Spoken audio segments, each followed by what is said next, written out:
Welcome to the Old Time Radio Netcast Network. I'm your host, Andrew Rines, and let's get into this episode. This episode is going to be The Shadow. Original air dates March 10th, 1940, and the title is The Laughing Corpse. Hope you enjoy.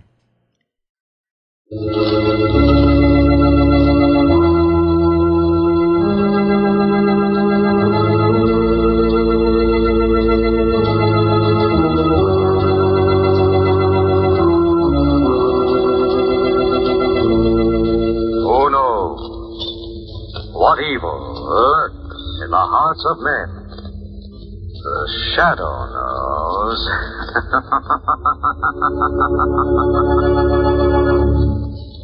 Once again, your neighborhood blue coal dealer brings you the thrilling adventures of the Shadow, the hard and relentless fight of one man against the forces of evil. These dramatizations are designed to demonstrate forcefully to old and young alike that crime does not pay.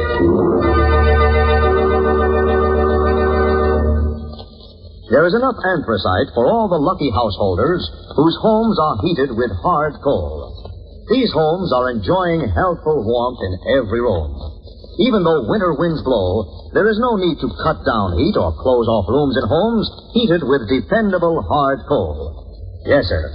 When you have a supply of hard coal in your basement, you're the boss of heating your house. You are absolutely independent of any outside service. Be glad you heat with anthracite, the home heating fuel that never fails. And remember, blue coal is the finest anthracite money can buy.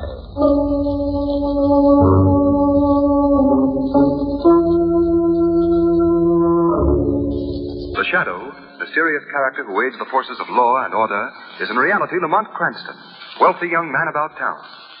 The Shadow uses his hypnotic power to cloud men's minds so that they cannot see him. Cranston's friend and companion, the lovely Margot Lane, is the only person who knows to whom the voice of the Shadow belongs. Today's story, The Laughing Corpse.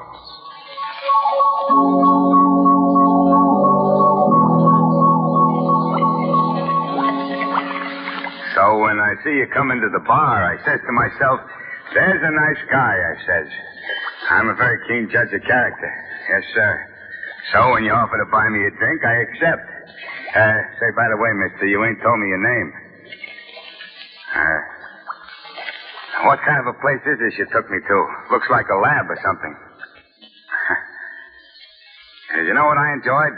When we got into the taxi cab. Yeah, I sure enjoyed that.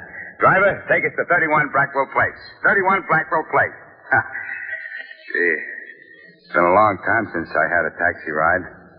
31 Blackwell Place, just like that. Sure was nice of you to bring me here. I've been sleeping in the park for, gosh. Say, what did you mean when you said we was going to conduct a little experiment? What did you mean, huh?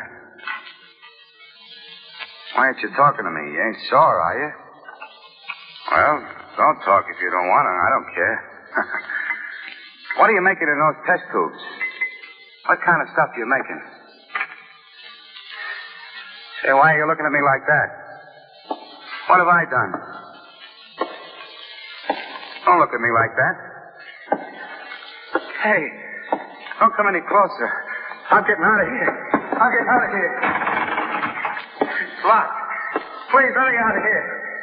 Let me out. What are you going to do with me? Go away. Go away, will you? Hey, let go of my arm.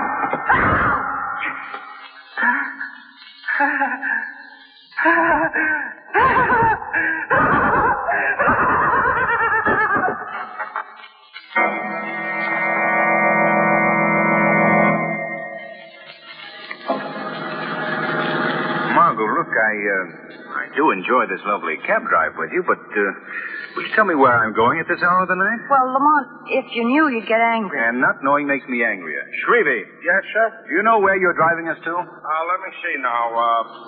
What was the number of that place again, Miss Lane? What was it? 31 Brackwell Place, Shrevey. Oh, yeah. 31 Blackwell Place. Oh, I'm such a stupid. We've been there twice today, and all the time I keep forgetting the number. I got to get a new memory system I got to get. What was the old memory system, Shrevey? Oh, the old one was easy. You see, like, take, for instance... Which way are you going, Shrevey? Oh, excuse me. You take, for instance, the digits 3 and 1, which is the place we're going to now. I hooks the 3 up with my kid, which is 3 years old, and the 1 I remember is by thinking how in 1 year he's going to be 4. Simple, ain't it? Elementary. How could you possibly have forgotten the address for that system, Shrevey? You know how? I got myself all mixed up with my other kid, which is 6. Oh, I'm such a stupid. Shrevey, I feel just as stupid as you do. I still don't know where we're going and why we're going to this place at 11:30 at night. Well, if you wait till tomorrow, the apartment may be ready. Shrevey, now you've given it all away. Margot, are you taking me apartment hunting at this hour? You know I hate that. Oh, but Lamont, don't you see? I wouldn't take it unless you thought it was all right. I know, but... You know how I value your opinion. Well, why didn't you tell me sooner? Well, I wanted to surprise you. Okay, I'm hooked. What are you laughing about, Shrevey? Well, I was just thinking, Mr. Cranston, I was thinking how dames could twist guys right around their little fingers. They could twist them. That'll be about all from you, Shrevey. Don't talk so much. Yes, sir. All right for you, Mr. Cranston. You're pretty jumpy tonight, Lamont. What's the matter? Oh, nothing, Margot. I'm just bored, that's all. I know. You haven't had anything to keep you busy. No criminals to track down. That's... Shrevey, why'd you stop? Shrevey! Shrevey, why don't you answer? Mr. Cranston said I shouldn't talk. I shouldn't, so I ain't. Now, you see what you've done, Lamont? You've hurt Shrevey's feelings. I'm sorry, Shrevey. I'm in a bad humor tonight. No, you ain't, Mr. Cranston. Oh, yes, I am. Oh, here we are. This is the building. 31 Brackville Place. Yeah, it's 31 Blackwell Place. That's why I stopped. 31 Blackwell Place. Wait for us, Shrevey. Okay. Come on, up this flight of steps, Lamont. All right. This certainly is a weird-looking place. Well, that's just because it's dark. Looks all right in the daylight. No. Ring the superintendent's bell, will you, Lamont? Yes, right. Margot, won't he be angry at our disturbing him at this hour? Oh, no. He told me I could come back tonight to look at the apartment. Oh. Well, what's so exceptional about this apartment, Margot? Oh, Lamont, it has these high, old-fashioned ceilings and the most glorious view of the river. Well, what do you want? Oh, you remember me. I'm Margot Lane. I put a deposit down on one of the apartments here. So what? No, he won't be angry. Well, you said I could come back tonight to look at it. I said you could come back this evening. It's 11:30 now, young lady. You got me out of bed. Well, what did I tell you, Margot? Oh, please, Mr. My name is Lascom.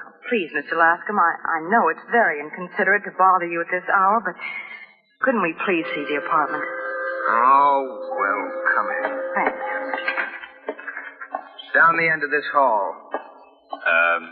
Aren't there any lights? The bulb just burned out this evening. Oh, I see. Here we are. Just a minute now till I find the light switch. Nice bright place. There. How do you like it, Lamont? Like it? I think it looks terrible. Well, of course, the place needs redecorating. Yes, and badly. Well, look at the holes in the wall. What caused that? And the previous tenant was Dr. Destrup. He's a chemist. He used this apartment as a kind of a laboratory. The holes are from some of his apparatus. Oh, I see. Well, what do you think, Lamont? Well, if you wanted quiet, you certainly got it here. Yes, and it's always like this. Always nice and quiet. What's that? I don't know. Someone thinks something is funny, all right. Well, listen to him. Lamont, that doesn't sound like... Come on, Margot. I'm going to see what this is all about. There, Lamont, across that door sill. Dr. Lorenz. Here, give me a hand. His body's so tense. As if he had a convulsion or something. Let's turn him over. There we are. Oh, his face. His face, Lamont. Margot, get hold of yourself. Oh, but his face, Lamont, it's all twisted up as though we were laughing. Oh, don't look at him, Margot. What are we going to do? There's nothing we can do now. This man is dead.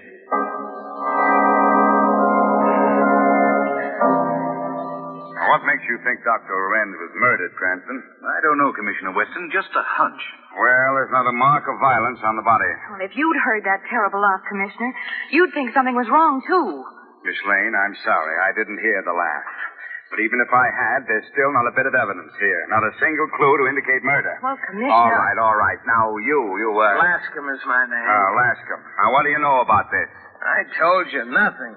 I was showing Mr. Cranston and Miss Lane that apartment when it happened.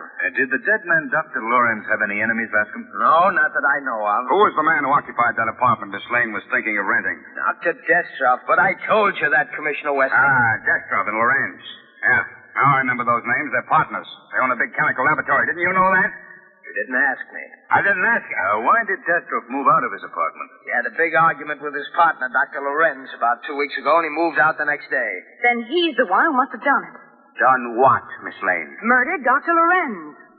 Miss Lane, as yet I'm not convinced that Lorenz has been murdered. In the second place, from what your cab driver, Shrevey, says, no one has come in or out of this house. Well, maybe he's still here then. Miss Lane, my men have searched this house from top to bottom. Well, I still think... Cranston, please. I understand, Commissioner. Come on, Margot. You're going home. Commissioner. Huh? Oh, yes, Doc. What is it? How long ago was this man supposed to have died? Well, we heard the laugh and then the sound of a body falling about an hour ago. From my examination, you couldn't have. What? Huh? Are you trying to tell us that we're hearing things? Well, all I can say is it's all pretty strange. What do you mean, Doctor? Well, the body was as stiff as a board when I examined him. Rigor mortis is so far advanced, you couldn't possibly have heard him laugh tonight. What? According to my examination, Dr. Lorenz has been dead for 24 hours.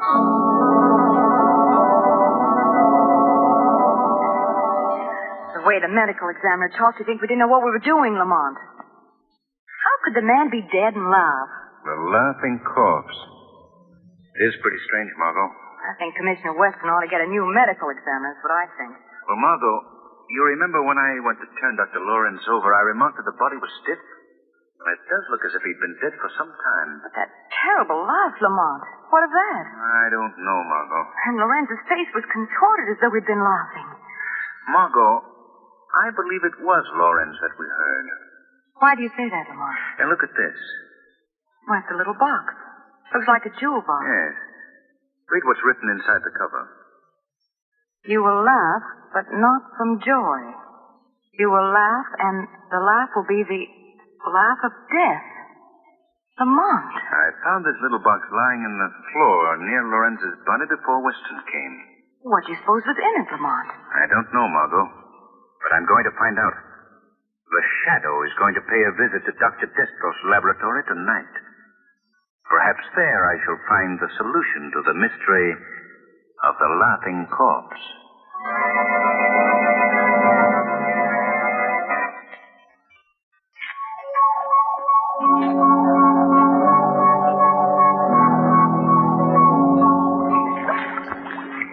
Now we shall see if the formula is correct. The proper catalyst. Who is there? I thought I heard the door open. It must be my imagination. It is more than your imagination, Dr. Destroff. What? Who is it? I can't see you. No man has ever seen the Shadow, Dr. Destroff. The Shadow? Oh, yes, I have heard of you. What do you want of me? Have you ever heard this phrase before?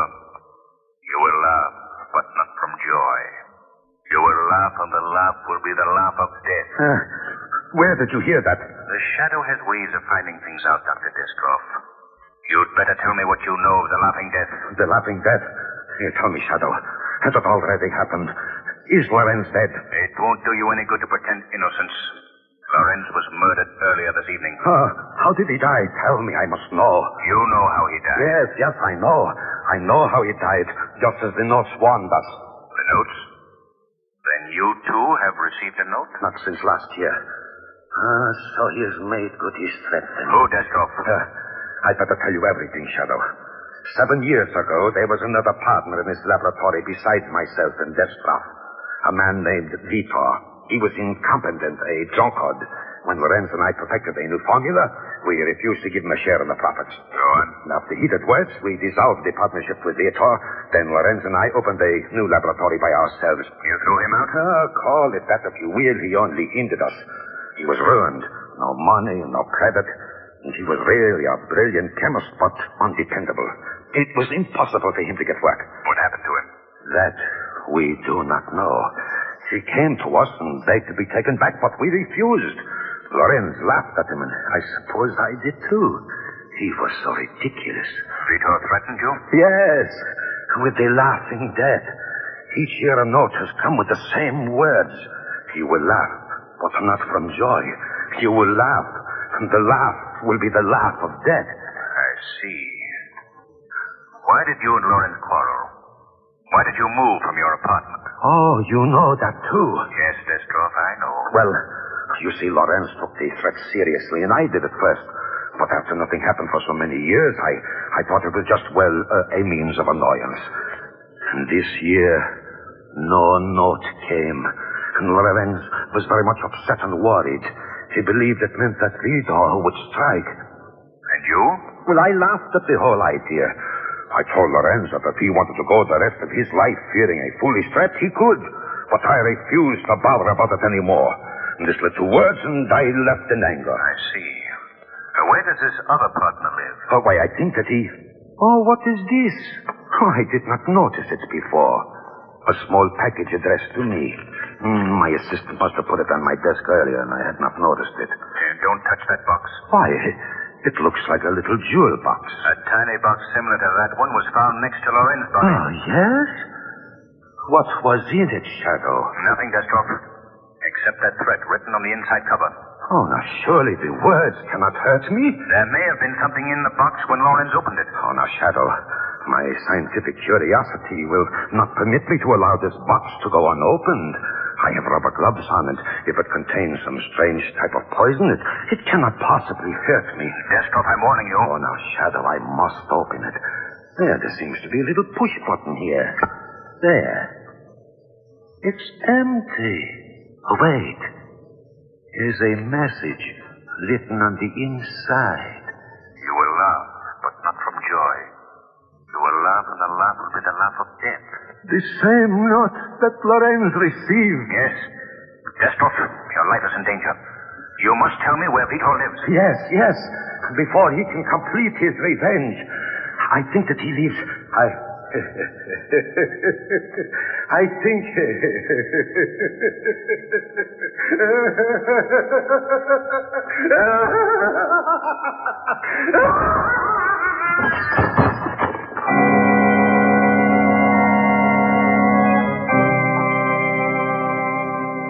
Where should I put these bundles, Miss Lane? Oh, just set them down anywhere, sweetie. I'll put them away when the rest of the furniture comes. Okay, Miss Lane. Well, don't drop them right in the middle of the room, Shrevey. Well, you said just to put them down anywhere, you said. Well, I meant out of the way, over there in the corner someplace. Okay. Hey, what do you got in these packages? Handbills? Just odds and ends, Shrevey. There, how's that? That's fine. Now, is there anything else in your cab? Yeah, Miss Lane, a few more odds and evens. Mr. Cranston's bringing them up. Hey, open this door a little wider, someone. I can't get through. All right. How's that? What have you got in these bundles, Margot? They ain't handbills, they ain't. What? Put them down, Lamar, before you drop them. Yeah, not in the center of the room, Mr. Cranston. Out of the way, in the corner there. Shrevey, will you stop giving orders and do some work around here? Certainly. What could I do? What could I? Well, there isn't anything else to do until the rest of the stuff gets here. I should have been here an hour ago. Hey, you want I should go back to the old apartment and get them moving faster, you want? That might be a very good idea, Shrevey. Okay, I'll do it. I'll tell them a thing or two. I'll teach them a lesson they'll soon forget. Well, don't get too rough with us moving men, Shrevey. Remember the iron hand and the velvet glove. Well, I'll look... What? Oh, never mind, Shrevey. Hurry them up. The iron hand and a velvet glove. I guess that's a puzzle. Margot, you thought of everything except one thing. What? What are you going to sit on while you wait for the movers to get here? Oh, I'll be too busy to sit down, Lamont. But you know, now that I'm here in this apartment, I'm not very keen on it. You're not? No. Well, isn't that just like a woman? What about the high ceilings and the glorious view of the river? Oh, well, that's all right, Lamont, but... Well, this place gives me the creeps. I can still hear the sound of that horrible laugh. First you tell me you don't like the apartment, and then you persuade me to move here. Well, Margot, the reason I wanted you to rent this apartment is I believe that the solution to the laughing corpse may still be here. Well, that isn't going to make me feel any better about living here. Has the police found anything new, Lamont? No. A report from the medical examiner on Destroff's death. The same as for Lorenz. Death from causes unknown. And there was nothing in the little box when Destroff opened it? Not a thing, except that note. Here, look for yourself. Oh, yes. It's exactly like the little box you found in Lorenz's apartment. How do you open it, Lamont? Here, give it to me. See, you press this little button here in the center. Oh! What's the matter, Lamont? I pricked my finger on something sharp when I pressed the button. That's it, Margot. What? That must be the way the poison was administered. After Destro pressed the button to open the box, he started to laugh. Oh, Lamont, then you... Yes, a drug. Now I've got it, too. Oh, no, Lamont. Well, nothing's happened to me yet. Why did you break the box open, Lamont? See here, Margot. A tiny hypodermic needle, concealed in the cover. When the button is pressed, the person pushing the button is given a dose of poison in the fingertip. Oh, Lamont, come on. I must get you to a doctor. Wait a minute, Margot. That won't be necessary. I'm going to be all right. But you... The needle must have been empty, Margot. Destrov got it all. Oh, thank heavens. You're all right. Margot, where's your phone? I've got to call Commissioner Weston immediately. The phone? Well, it hasn't been installed yet, Lamont. Oh, well, I'll go to the corner of the phone. Come in. I just came up to tell you, Miss Lane, that the decorators are coming in tomorrow. I'll see you later, Margot. All right, Lamont. The decorators want to know if 8 o'clock will be all right with you. Oh, yes, that'll be fine, Mr. Lascom, thank you. Oh, there was something else I wanted to ask you about. The plumbing in the kitchen doesn't work very well, and do you think that... Mr. Lascom, what's the matter? Where did you get this little box? Well, I don't see that that's any business of yours. Perhaps it is. More than you know. Tell me. Let go of my arm. What do you know? I'll scream for help. Go ahead. Scream. No one will hear you. We're quite alone here. You're the killer. You killed Lorenz and Destro. Well, suppose I did. You know now, but it won't do you any good to know. You're going to die. Lamont! Oh, go ahead. You're frightened, aren't you? In a moment, you'll think it's very funny, yes. Very humorous. Please. You'll laugh, yes. You'll laugh. Oh, no.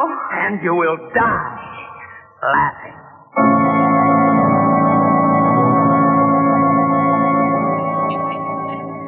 Oh, please, Mr. Lascom. I've never done anything to you. No, you and your friend, Mr. Cranston, know too much, Miss Lane. You wanted to catch me, make me pay for my crime. I would never have suspected you if you hadn't given yourself away. That's most unfortunate for you, Miss Lane. What do you mean? You see, I brought you down here to my laboratory in the basement to kill you. Oh, no. Don't be unhappy. You laughed as you never laughed before. Oh, you can't. I'm preparing my secret formula. The laughing death no, now. Please. One for you and one hypodermic for your friend, Mr. Cranston. Please, I promise I'll never say anything. Too bad I can't believe that. Oh. It won't do you any good to try to get loose. I took the precaution of binding you very tightly. Now everything's ready. No, don't come any closer. Prepare yourself, Miss Lane. It won't hurt very much. And you'll be so happy. So happy. You will laugh. And laugh. And laugh. And then you will die. What? Something knocked the hypodermic needle from my hand. This is the end of your evil work, Lascom. That voice. It's Shadow, thank heaven. So you were the third partner, Lascom. Yes. I was in partnership with Lorenz and Destro. Now I'm the only one alive. They ruined me. They took everything from me. You're out of your mind, Lascom. You blame them for your own fault. No, they caused my downfall, so I killed them. You vowed to revenge yourself. You came here, got yourself a job as superintendent in the same building in which they lived. Yes. I disguised myself. They never recognized me. You have a brilliant mind, Lascom. It's a great loss to civilization that you couldn't have used it for good instead of evil. The police will soon be here. Will never get me. Shadow, stop him. He has another needle ready with the poison. Stop, Lascom. Stop, I say. Too late, Shadow. I've already administered the drug to myself. At least, I have the last laugh.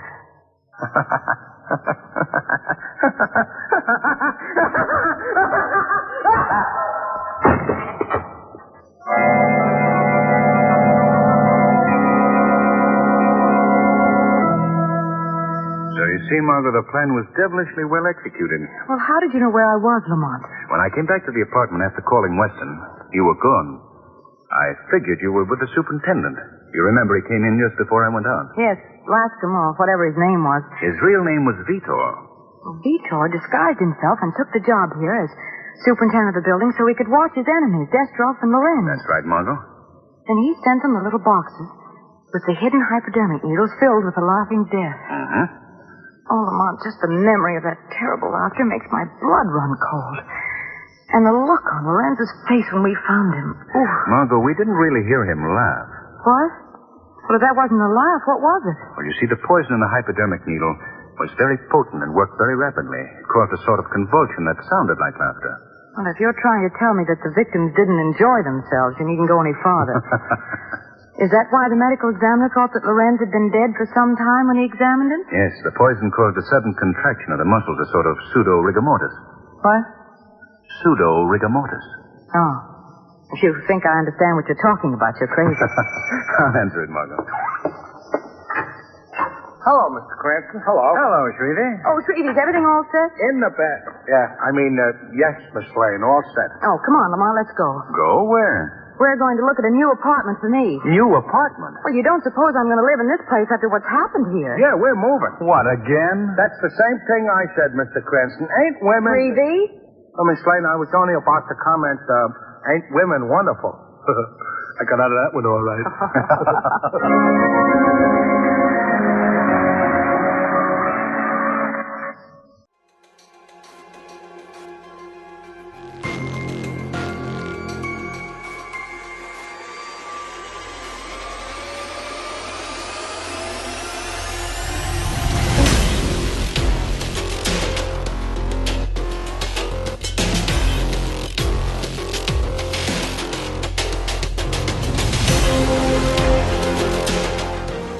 Welcome back. I hope you enjoyed this presentation from the Old Time Netcast Network.